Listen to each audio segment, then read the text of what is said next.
ଖପ୍ରାଖୋଲରେ ନୂତନ ଅପରାଧିକ ଆଇନ କାର୍ଯ୍ୟକାରିତା ଉପରେ ଆଲୋଚନା ଚକ୍ର।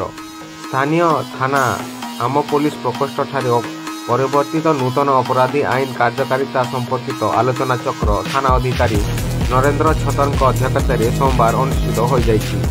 ମୁଖ୍ୟ ଅତିଥି ରୂପେ ବିଡିଓ ବିଜୟାନନ୍ଦ ଷଡ଼ଙ୍ଗୀ, ସମ୍ମାନିତ ଅତିଥି ରୂପେ ତହସିଲଦାର ଆଦିତ୍ୟ ପ୍ରସାଦ ମିଶ୍ର, ହରିଶଙ୍କର ଉଚ୍ଚ ମାଧ୍ୟମିକ ବିଦ୍ୟାଳୟ ଅଧ୍ୟକ୍ଷ ବଲଭଦ୍ର ଦାସ ପ୍ରମୁଖ ଯୋଗ ଦେଇଥିଲେ।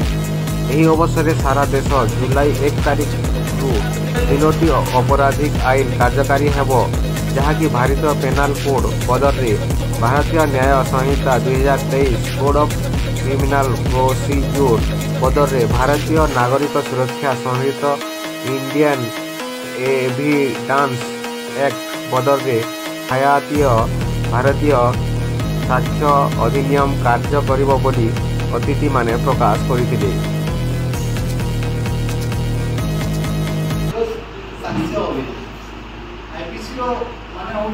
दंड प्रोसीजर प्रदान सब रही है। आईपीसी इंडियन पेनाल कोड आगे दंड से माने मर्डर कले जो दफा लगे रेप दफा था, मारपिट दफा था, चोरी दफा था, से दफा मैंने पलि आस भारतीय न्याय संहिता से जो आगु जिन चेंज ये आम एक गर्व और गौरव मुहूर्त।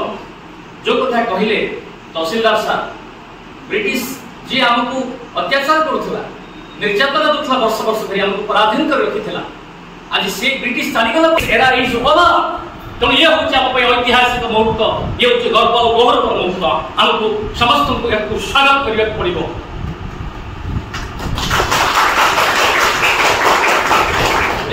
नियम तो मुझे विशेष पढ़ी सार जहाँ देखा मत ये गोटे सब बड़ पॉइंट हूँ गरीब को मिल आश्वासना, गरीब को मिल टाइम सिक्योरिटी करा जी जो कथा कहते वीडियो सार से सनी देओल से डायलॉग तारीख पे तारीख आने कही 45 डेज भितर वर्डिक्ट आसो, न्याय आसो, विचार शुण 45 डेज भितर एवं 60 डेज भितर 60 दिन भितर चार्ज फ्रेम हम। यही तो हूँ गौरवर कथा। लोक कोर्ट कचेरी जाई माने जमी बाड़ी बिक्री हो जाए। तेणु ये आम गोटे बड़ सफलता।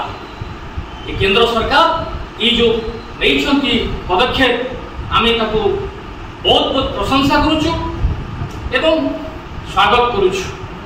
एवं आउ गोटे पॉइंट अच्छी जे गोटे लोक मुदाला जी जेल में रोचे से अर्थ अभाव हो लोक बल अभाव हो से वकिल दे पारे बेले बेले किंतु ये आईन रे अमेंडमेंट